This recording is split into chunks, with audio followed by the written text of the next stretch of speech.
Chapter 12. "Hey," I cried out. Something clattered against the glass. A stick? Then a handful of pebbles clicked off the window. "Man, I'm going nuts," I muttered. It wasn't a cat clawing at the window. I peered out at the yard. Dwayne and Barry stood under the large oak tree. They were waving for me to join them. I hobbled over to my closet and pulled on a navy blue sweatshirt. Then I crawled across my bed and slid the window open. I reached out for the tree, grabbed hold of a thick limb with both hands, and pulled my legs behind me. I performed that trick dozens of times, but never with a sore knee. Pain shot up my leg. I nearly lost my grip and fell into the shrubs below. Ignoring the pain, I shimmied down the branch and slid down the trunk to the ground. "Hey, nice outfit," I told Dwayne. "What?" he protested. He stared down at the purple and green Hawaiian shirt he wore. "You mean this? What's wrong with this?" "Well," I replied, "I like it better than the blue one with the pink flamingos." "That's not a Hawaiian shirt," Barry added. "It's a white shirt. Someone threw up on him." Barry and I laughed. "So where to?" I asked. "The corner," Barry replied. "Where else?" The corner is a popular Shadyside hangout about a block from school. We all hung out at the corner a lot, and when I didn't know where to take a girl on a date, we'd wind up there. We stood in line to order, then slid into a booth at the back of the restaurant. We could see everyone who came in. If anybody we knew showed up, particularly girls, we wouldn't miss them. "So, Marty," Barry said with a mouthful of pizza, "what happened yesterday in student court? I mean, you lost it." I froze. "What do you mean?" "You know, seeing the cat." I didn't answer him. "The cat, Marty. The cat. Hello? You said you saw the dead cat under the bleachers," he reminded me. But I didn't need reminding. I gazed at Dwayne, but he wouldn't meet my eyes. "I did see that cat," I insisted. "I know what I saw. It sat there and stared at me." Barry and Dwayne looked stunned. "Kind of the way you're staring at me now," I added sarcastically. "Whoa," Barry exclaimed. "Wait a minute. You really believe you saw the same cat we all watched fall off those bleachers and die? The same cat Dwayne and I threw in the garbage?" "That's right," I replied. I knew it sounded nuts, but these two guys were my best friends. If I couldn't tell them the truth, who could I tell? "Ah, come on," Barry cried. "I saw the cat," I repeated. "Maybe it's not as dead as we thought. Or maybe there was more than one cat living in the gym." They both stared at me, and didn't say a word. Later, we hurried toward my house. If my mother checked in on me after 11 and didn't find me in my room, I would be in big trouble. My knee felt okay, but no way could I climb back up the tree and into my room. I had to go through the front door. I only hoped my parents were asleep. A block before my street, I turned left. "Where are you going?" Dwayne asked. "Can't find your own house in the dark." "We'll cut through the backyards," I explained. "It'll be quicker." I headed for the Millens' house. A stretch of wood separated their backyard from mine. The three of us moved silently up the Millens' driveway. Their house was dark. The night seemed to swallow us up. "Spooky," Dwayne whispered. I heard crickets. Wind rustled the leaves over our heads. We walked along the side of the house. I noticed that the side door hung open behind the glass storm door. As we passed the door, I saw a shape in the darkness beyond the glass. Something watched us. "Hey guys," I whispered. Something slammed against the inside of the storm door. We cried out in surprise. I tensed to run as a snarling dog threw itself against the door again. "Whoa," Dwayne cried. "I'm too young for a heart attack." We hurried through the backyard and reached the narrow path that cut through the small stretch of woods, connecting my yard with theirs. "Through here," I told my friends, and we slipped into the woods. A few feet along the path, I could see my house through the trees. The downstairs lights were on, but my bedroom was still dark. I hoped my parents didn't even know I'd gone out. I heard a loud hiss above my head. "Hey," Dwayne shouted. I heard the screech of an animal from a tree branch above us. Then a thud. Something landed heavily on Barry's head. "Help me," he gasped. Chapter 13. "Get it off me," he screamed. "Get it off." A cat! Barry desperately wrestled with it, but it hung onto his head with its claws. Dwayne picked up a big branch and swung it over his shoulder. "Stop!" I cried. "You'll hit Barry." Dwayne dropped the branch. I dove at Barry, grabbed the cat with both hands, and pulled it off his head. I dropped the screeching cat on the ground. Dwayne stuck a foot under its belly and kicked it deep into the woods. I heard it crash through branches and bushes, howling all the way. "Oh, wow," Barry moaned. "Oh, wow." "Barry, let me see your face," I said. I squinted through the darkness. His cheeks were scratched, but nothing too deep. You're okay, I told him, but someone should look at those scratches. Was that it, Marty? He asked. Was that the cat? No way, man, Dwayne chimed in. That other cat is dead, remember? I remembered all right, but as dark as the woods were, I had a good look at the cat that attacked Barry. I was pretty sure I'd seen a black diamond on its forehead. Marty? Barry asked. No, I replied firmly. That cat is dead, Barry. That cat is dead. The next night, Saturday, I started my community service at the Shadyside Animal Shelter. A one-story square building, the shelter offered help to all kinds of animals, but most of their customers were stray cats and dogs. The manager, Caroline Peters, seemed really nice. I asked what my duties were. She told me she wanted me to sweep the floor, feed the animals, and call her at home if any of them appeared to be sick. A breeze. Most nights, they needed me at the shelter by 7 o'clock, when Caroline left for the night. Between 9 and 11, a night watchman came on, and I was free to go home. That first night, I started with the sweeping. After a while, I entered the kennel area. Leaning my broom against the wall, I crouched down to look at the animals. On the left, dogs snoozed in 2 long rows of cages stacked too high. On the right, cats prowled in the same setup. A few of the cages housed more than one animal.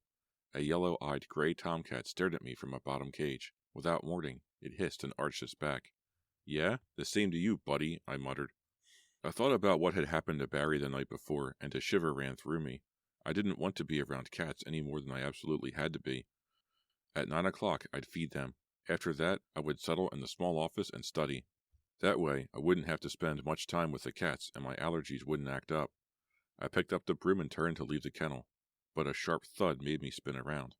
Who's there? I demanded. Is someone back there? No reply. I saw a small light flash across the dark room. Then the animals came alive. The dogs began to bark and howl. The cats began to hiss and screech. I clapped my hands over my ears, trying to block out the terrifying noise. Stop it! I screamed. Stop it! The animals heaved themselves against their cages. The hissing and shrieking grew louder. Louder. Stop it! I screamed. Stop it! What's going on? Chapter 14. Stop it! Stop it! I shrieked. I pressed my hands tighter against my ears, but I couldn't shut out the sound of their cries. Cats clawed at their cages, screeching, hissing, their mouths pulled back in fierce sneers, their eyes flashing in wild. Dogs tossed back their heads and howled. Please, I begged, my heart pounding. Holding my ears, I turned and ran from the room. I slammed the office door behind me, but I couldn't shut out the noise. I dove for the desk, grabbed the phone in a trembling hand, and punched in Caroline's number. Come quick, I managed to choke out. Please, hurry. Something is wrong. Something is terribly wrong. But, Marty, she protested, I just got home. What's happening? Just come, I pleaded. Hurry. I waited in the office until she arrived. The screeching and barking didn't let up. I could hear dogs banging against their cages, and over it all, the shrill hiss of cats. About 10 minutes later, I saw headlights in the office window. Caroline's car rolled into the parking lot. Holding my ears, I ran to the front door. I unbolted it and pulled it open. The hissing and screeching stopped. Huh? I let out a sharp gasp. Silence now. Caroline stepped up to the front door. Her eyes anxiously swept over the cages. Marty? What's wrong? She demanded. In the bathroom on Monday, I told the story to Barry and Dwayne. Barry shook his head. Dwayne let out a long whistle. Weird, he murmured. Did the shelter manager believe you? Barry asked. I shrugged. I don't know. She just stared at me. I sighed and shoved my sandwich away. I don't know what to believe anymore. Hey, cheer up, Dwayne urged. It could be a lot worse, Marty. Worse, I replied. How? He thought about it. I don't know, he said finally. We all laughed, but my laughter was forced. On my way out, I was thinking about cats and dogs, and bumped right into someone. Oh, sorry, I mumbled. It was Kit Morrissey. Hi, Marty, she said, and gave me a big smile. What's up? For a few seconds, I couldn't say anything. Kit had moved to Shadyside during the December break. She had quickly become one of the most popular girls in school. Her chestnut brown hair fell to her shoulders and perfectly framed her face. Her eyes were emerald green, swirled with flecks of gold. I fumbled. You were out a couple of days, huh? I was sick. The flu or something, Kit reported. I feel fine now. You look fine, too, I flirted. You're not so bad yourself, Harper, she replied. You went to grab an ice cream or something at the corner after school? I asked. Her eyes narrowed. Don't you have practice? I messed up my knee last week, I explained. I can't really practice. If I miss one day of watching, Coach won't completely freak. Kit tilted her head thoughtfully, then nodded. I met Kit on the side steps of the school, and we walked to the corner. We talked for almost 2 hours. She was really cool. I was falling for her hard. As we were leaving the corner, something made me glance back inside. When I did, I froze. In the back, Ricky sat in the booth by herself. She was glaring at me. I didn't know how long she'd been sitting there. I didn't really care either. Forget it, I thought. Forget her. I turned away and let the door slam behind me. Kit lived on Canyon Road. We strolled down the tree-lined street, chatting comfortably as if we'd always been friends. Cars whizzed by. Several people beeped at us, but I didn't even turn to see who was trying to get our attention. I was feeling very happy. Something really great was happening between Kit and me. We turned up her driveway. She lived in an old brick house with ivy growing across the front wall. "Do you want to come in for a while?" Kit asked. "Or do you have to get home for dinner?" "Not right away," I answered happily. Kit unlocked the door and stepped inside. "What are you waiting for?" I followed her in. She closed the door behind me. I glanced around the front hall. Stairs led to the second floor. A long hallway led to the kitchen. To the left, an arched passage gave way to the living room. "Nice house," I commented. And then I jumped as a black cat came running down the stairs toward us. I heard a meow to my left. A striped cat darted in from the living room. 2 white kittens with spiky fur trotted down the hall from the kitchen. A few feet up ahead, a gray cat sat on its haunches and glared at me. I opened my mouth to say something, but before I could speak, the cats all arched their backs and opened their mouths in a shrill, terrifying hiss. Chapter 15. "Get them away from me," I wailed. Kit laughed. "Marty, relax. They're just hungry." I could feel my face turn red. My legs were shaking. I hoped Kit couldn't see how really scared I was. After the thing with the cat at school, I guess I'm a little messed up," I admitted. "I heard about that," Kit said. She had to shout because the cats were still hissing. "It was an accident, right?" "Yeah," I replied uncomfortably. Kit tossed her backpack to the floor. "Want to hang out for a while? Maybe the cats will all calm down once they get to know you." She didn't want me to leave. I couldn't believe it. Kit actually liked me. If only we weren't surrounded by those annoying hissing cats. "How many cats do you have?" I asked. She grinned. "A few." My eyes swept around the room. Cats were perched everywhere I looked. "I've really got to go," I stammered. "If I don't ace my math test." Kit looked hurt. I felt bad, but those cats, they were really giving me the creeps. And I'm so allergic to them, I could already feel my nose clog up and my face start to puff.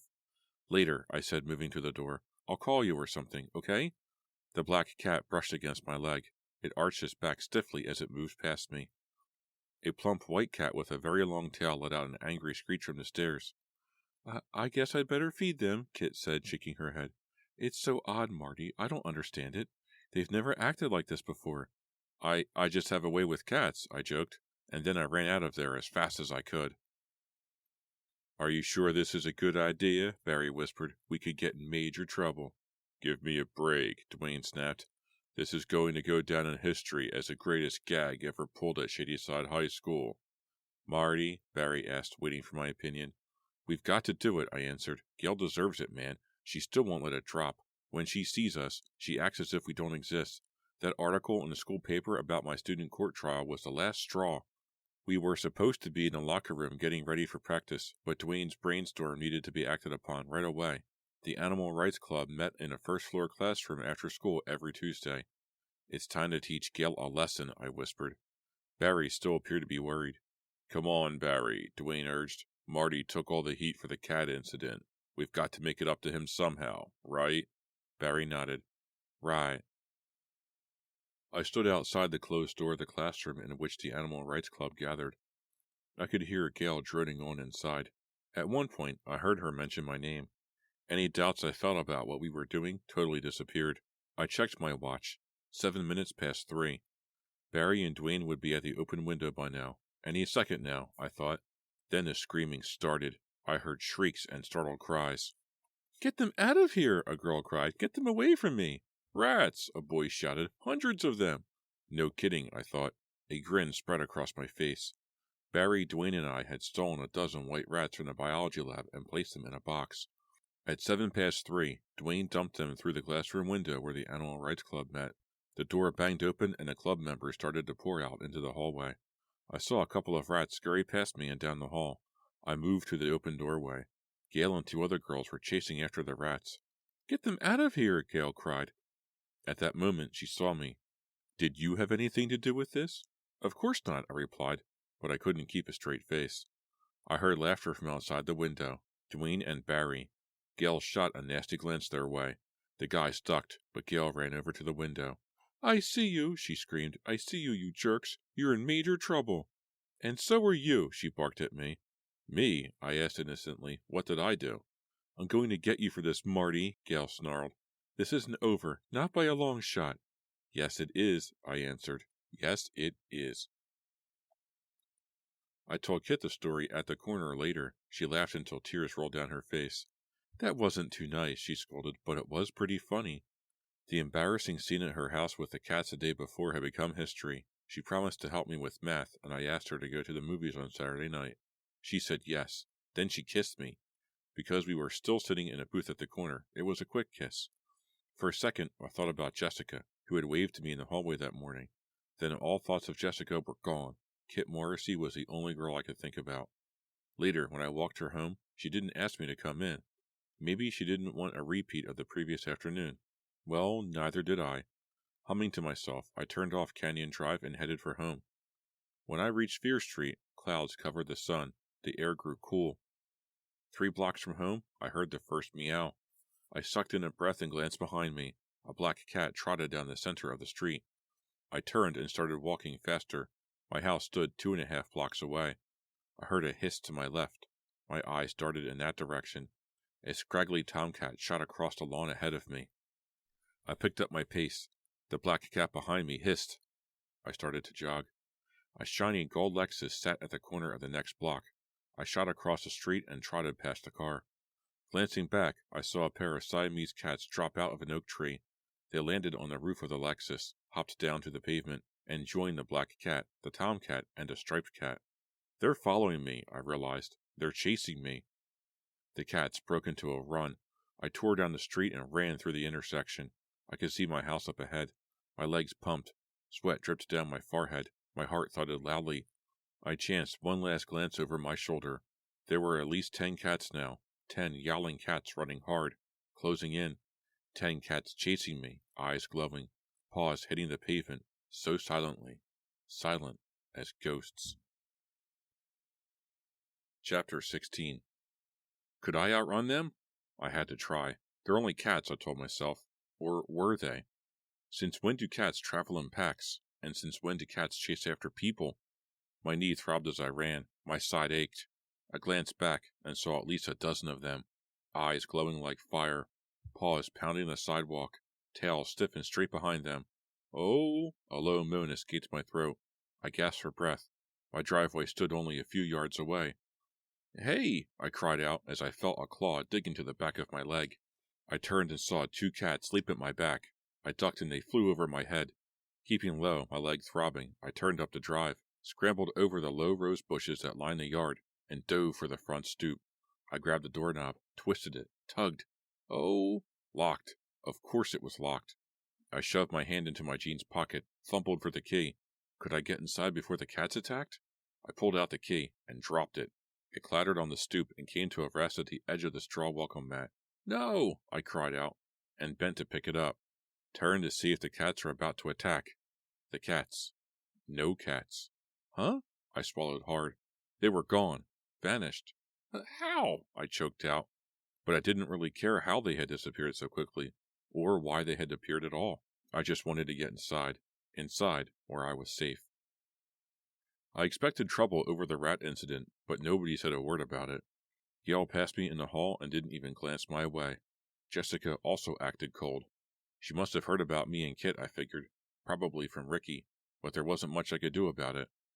I hoped Jessica wouldn't be too hurt. She seemed sweet. I liked her a lot, but Kit was awesome. In one of my afternoon classes, Ricky sneered at me. Then she raised her hand and made cat-clawing motions in the air. Later, I practiced with a team for the first time in a week. Barry, Dwayne, and I slipped back into our scoring routine as though I'd never been gone. Kit and I studied math at my house until after 9 that night. Before she left, we kissed again, and again. The only time I didn't worry about what had been happening to me was when I spent time with Kit. She made everything okay. The phone rang. My eyes snapped open. I glanced at the clock next to my bed. 1:37 a.m. Who could be calling at this hour? I picked up the receiver. "Hello?" I said groggily. Silence. "Hello?" I sang, annoyed. "Meow?" "Ricky, cut it out," I snapped. "Meow?" "Ricky?" I asked. Silence. "Hey, who is this?" I cried angrily. Another shrill cat hiss. I hung up the phone. The sound of the hiss lingered in my ears. I had to pull the covers up high to stop shivering. Chapter 17. My English class came right after lunch on my Friday schedule. That meant I spent half the class trying to stay awake, drowsy from having just eaten. I sat in the back of the classroom and stared out at the dark clouds and the heavy rain, and wished for a couple of toothpicks to prop up my eyelids. When the bell rang, I picked up my books and sleepwalked out into the hallway. The biology lab was all the way on the other side of the school and 2 floors down. I hurried along the hallway and tried to remember where I had stashed my bio homework. I pushed through the stairwell door with a few dozen other kids and started down. "Hey, Marty," somebody called. "Good luck tonight." At the landing between floors, the flow of students slipped around 2 people arguing angrily, Dwayne and Ricky. Instead of calling out to them, I kept my mouth shut and followed the herd. "What are you saying, Dwayne?" I heard Ricky snap. "Which word didn't you understand, Ricky?" Dwayne replied nastily. "You're driving Marty nuts. It's time to drop all the cat nonsense. I want you to back off, understand? Marty has to concentrate on basketball." "Oh, I understand perfectly," Ricky sneered as I slipped right by them. "You're threatening me now, right? What are you going to do if I don't leave Marty alone?" "Tell the whole school we lost because of you," Dwayne announced. I hurried past them. All through bio class, I thought about their argument. I decided to have a talk with Dwayne, to tell him I could fight my own battles. No matter how good a friend Dwayne was, I didn't want him speaking for me. Ricky didn't come to the game. I was glad. But as the team jogged onto the court, I noticed Gail sitting on the bleachers. "What's she doing here?" I muttered to Barry, who ran next to me. "Probably up there giving us the evil eye," he grumbled, shaking his head. That game, Dwayne, Barry, and I played better together than ever before. The rest of the team kicked into overdrive as well, and we destroyed the Truesdale Mustangs, 67-42. I don't think I'd ever been happier or more excited. The wing gave us a slot in the state tournament. I figured we couldn't lose, not with our lineup. What I didn't know was that the lineup was about to change. Chapter 18. We had a wild celebration in the locker room. Then everybody left for home, totally psyched and ready for practice the next Monday. As I drove away from school, I felt so excited I could barely see straight. I wondered if getting into the tournament would help me win my basketball scholarship. It better, I thought. That scholarship meant everything to me. Of course, grades were important too. Grades! My books were in my backpack, which was either stashed in the locker room or somewhere in the gym. "Man," I scowled. Then I did a U-turn in the middle of Division Street and drove back to the school. When I turned into the student parking lot, all the lights had been turned out. I guessed even the maintenance staff had gone home. My headlights washed over the back of the school. Something flashed in the lights. The back door of the gym clanged off the brick wall. Gail's red hair flew behind her as she tore across the parking lot. I watched her disappear into the darkness. "Huh," I murmured. "What is she doing here?" I barely caught a glimpse of her face, but she seemed to be frantic. I wondered if she might be chasing somebody. I stepped out of the car and searched for her, but it was too dark to see beyond the parking lot. I jogged over to the door Gail had left open. Good thing, I thought. Without the maintenance crew around to open the door, I would never have gotten back in. I stepped into the dark hallway. One yellow light burned halfway between the exit door and the double doors to the gym. My sneakers squeaked on the tile floor. The sound echoed in the empty hall. The wind blew the door shut behind me, and I jumped. "Whoa, take it easy," I told myself out loud. I stepped into the dark gym and shuffled to the right. I ran my palm up and down the wall until finally I found a light switch. I flipped it up. Light flooded the gym.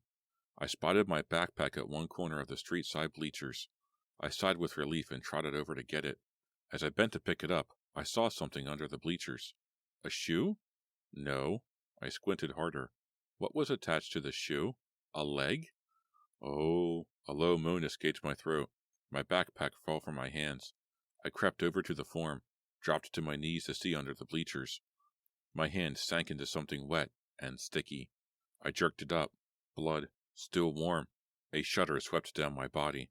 Without thinking, I wiped my hand on my jeans and gaped at the body sprawled under the bleachers, slashed and torn. The face, the skin, clawed to pieces. The shirt ripped and slashed, covered with blood, soaked with blood. But I could still see that it was a Hawaiian shirt. Dwayne! Dwayne, lying dead and cut, soaked in his own blood, slashed and torn. No! I wailed, and over the sound of my cry from the far bleachers, I heard the meow of a cat.